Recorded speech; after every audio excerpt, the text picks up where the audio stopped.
ಇವತ್ತು ಸಾವಿನ ಸಂಖ್ಯೆ 10ಕ್ಕೆ ಏರಿಕೆ ಆಗಿದ್ದು ಬ್ರೈನ್ ಡೆಡ್ ಆಗಿದ್ದ ಚಂದನ್ ಆಸ್ಪತ್ರೆಯಲ್ಲಿ ಚಿಕಿತ್ಸೆ ಫಲಿಸದೆ ಸಾವನ್ನಪ್ಪಿದ್ದಾನೆ. ಈ ಮಧ್ಯೆ ಕಾಂಗ್ರೆಸ್ ಬಿಜೆಪಿ ಮಧ್ಯೆ ಪರಿಹಾರ ವಾರ್ ತಾರಕಕ್ಕೇರಿದೆ.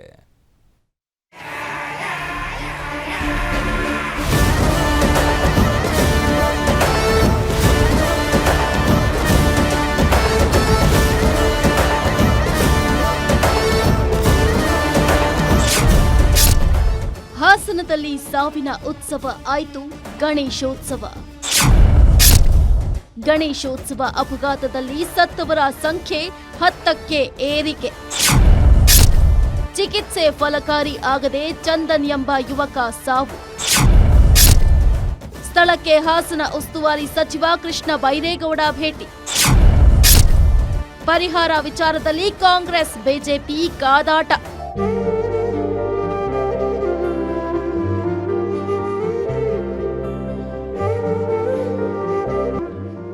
ಹಾಸನದಲ್ಲಿ ಗಣೇಶ ಮೂರ್ತಿ ವಿಸರ್ಜನಾ ಮೆರವಣಿಗೆ ವೇಳೆ ಟ್ರಕ್ ಅಪಘಾತ ಇಡೀ ರಾಜ್ಯವನ್ನೇ ಬೆಚ್ಚಿ ಬೀಳಿಸಿದೆ.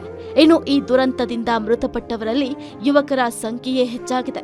ಹಾಸನ ಟ್ರಕ್ ದುರಂತದಲ್ಲಿ ಈವರೆಗೂ 10 ಮಂದಿ ಸಾವನ್ನಪ್ಪಿದ್ದಾರೆ. ಗಂಭೀರ ಗಾಯಗೊಂಡು ಬ್ರೈನ್ ಡೆಡ್ ಆಗಿದ್ದ ಚಂದನ್ ಎಂಬ ಯುವಕ ಚಿಕಿತ್ಸೆ ಫಲಕಾರಿಯಾಗದೆ ಗಣಪತಿ ವಿಸರ್ಜನೆ ಮಾಡಬೇಕಾದ್ರೆ ಡಿಜೆ ಹತ್ರ ಅದು ಟ್ರಕ್ ಒಂದು ಇರೋದು 20 ಮೆಂಬರ್ಸ್ ಕಟ್ ಆಗಿದೆ. 10 ಮೆಂಬರ್ಸ್ ಡೆತ್ ಆಗಿದೆ. 8 ಇಂದ 10 ಮೆಂಬರ್ಸ್ ಸರ್.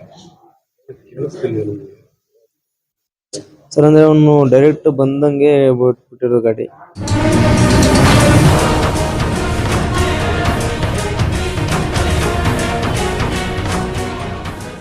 ಮೊಸಳೆ ಹೊಸಹಳ್ಳಿಯಲ್ಲಿ ಗಣೇಶ ವಿಸರ್ಜನೆ ಮೆರವಣಿಗೆ ವೇಳೆ ನಡೆದಂತಹ ಟ್ರಕ್ ಅಪಘಾತದ ಸ್ಥಳಕ್ಕೆ ಜಿಲ್ಲಾ ಉಸ್ತುವಾರಿ ಸಚಿವ ಕೃಷ್ಣ ಬೈರೇಗೌಡ ಭೇಟಿ ನೀಡಿದ್ರು. ಸ್ಥಳೀಯ ಅಧಿಕಾರಿಗಳಿಂದ ಸಮಗ್ರ ಮಾಹಿತಿ ಪಡೆದುಕೊಂಡ್ರು. ಈ ವೇಳೆ ಪರಿಹಾರದ ವಿಚಾರವಾಗಿ ಜನರು ಸಚಿವರಿಗೆ ತರಾಟೆ ತೆಗೆದುಕೊಂಡಿದ್ದಾರೆ. ವಿಮಾನ ದುರಂತದಲ್ಲಿ ಸತ್ರೆ 1 ಕೋಟಿ ರೂಪಾಯಿ ಪರಿಹಾರ ಕೊಡ್ತೀರಿ, ಸ್ಟೇಡಿಯಂನಲ್ಲಿ ಸತ್ರೆ 50 ಲಕ್ಷ ರೂಪಾಯಿ ಕೊಡ್ತೀರಿ, ಬಡವರ ಮಕ್ಕಳು ಸತ್ರೆ ಬೆಲೆನೇ ಇಲ್ವಾ? ಸರ್ಕಾರ 5 ಲಕ್ಷ ರೂಪಾಯಿ ಪರಿಹಾರ ಘೋಷಣೆ ಮಾಡಿದೆ.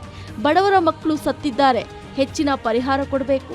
25 ಲಕ್ಷ ರೂಪಾಯಿ ಕೊಡುವಂತೆ ಸಚಿವರಿಗೆ ಜನ ಆಗ್ರಹಿಸಿದ್ದಾರೆ.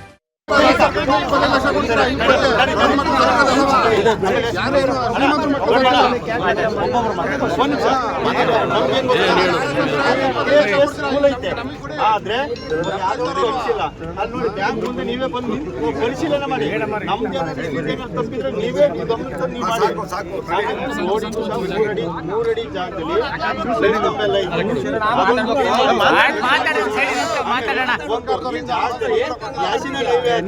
ಸರ್ವಿಸ್ ರಸ್ತೆ ಇಲ್ಲ.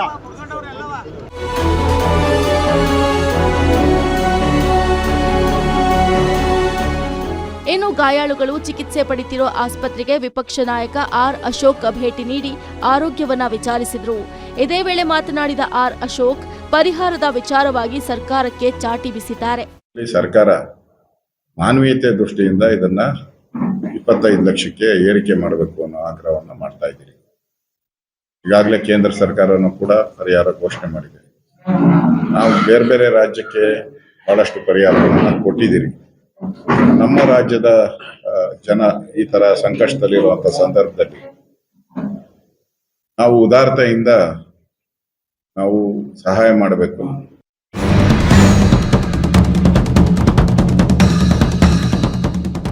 ಹಾಸನ ಗಣೇಶ ವಿಸರ್ಜನೆ ಮೆರವಣಿಗೆ ವೇಳೆ ಟ್ರಕ್ ದುರಂತದಲ್ಲಿ 9 ಮಂದಿ ಮೃತಪಟ್ಟ ಪ್ರಕರಣಕ್ಕೆ ಸಂಬಂಧಪಟ್ಟಂತೆ ಮೈಸೂರಿನಲ್ಲಿ ಪ್ರತಿಕ್ರಿಯೆ ನೀಡಿದ್ರು. ಡ್ರೈವರ್ಗಳ ತಪ್ಪಿನಿಂದ ಆಕ್ಸಿಡೆಂಟ್ ಆದ್ರೆ ಸರ್ಕಾರ ಹೇಗೆ ಹೊಣೆಗಾರಿಕೆ ಆಗತ್ತೆ ಅಂತ ಅಂದ್ರು. ಡ್ರೈವರ್ಗಳು ಅವರ ತಪ್ಪುಗಳಿಂದ ಆಕ್ಸಿಡೆಂಟ್ಗಳಾದ್ರೆ ಸರ್ಕಾರ ಹೆಂಗೆ ಹೊಣೆಗಾರಿಕೆ ಮಾಡ್ತದೆ? ಅವರೆಷ್ಟು ಕೊಟ್ಟಿದ್ರು?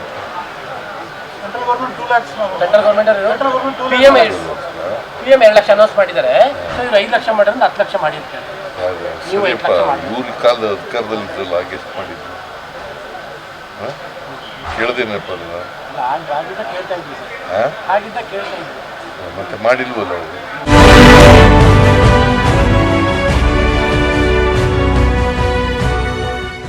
ಏನು ಘಟನೆಯ ಬಗ್ಗೆ ಪ್ರಧಾನಿ ನರೇಂದ್ರ ಮೋದಿ ಅವರು ಸಂತಾಪ ಸೂಚಿಸಿದ್ದಾರೆ.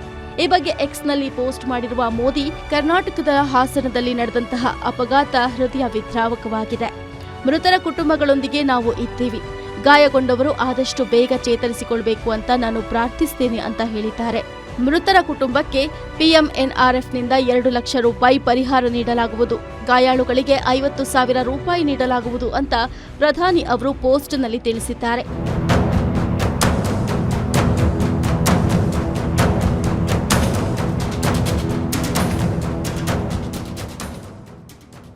ಹಾಸನಕ್ಕೆ ಭೇಟಿ ನೀಡಿದ ಮಾಜಿ ಪ್ರಧಾನಿ HD ದೇವೇಗೌಡ ಅವರು, ನಮ್ಮದು ಚಿಕ್ಕ ಪಕ್ಷ, ನಾವು ಕೂಡ ನೆರವಾಗಬೇಕು. ಹೆಚ್ಚು ಗಾಯವಾದವರಿಗೆ 25,000 ರೂಪಾಯಿ, ಕಡಿಮೆ ಗಾಯವಾದವರಿಗೆ 20,000 ರೂಪಾಯಿ ಪರಿಹಾರವನ್ನ ನೀಡ್ತೀವಿ. 3 ಲಕ್ಷ ಹಣವನ್ನ ನಾವು ಪಕ್ಷದಿಂದ ನೀಡ್ತೀವಿ ಅಂತ ಹೇಳಿದ್ದಾರೆ.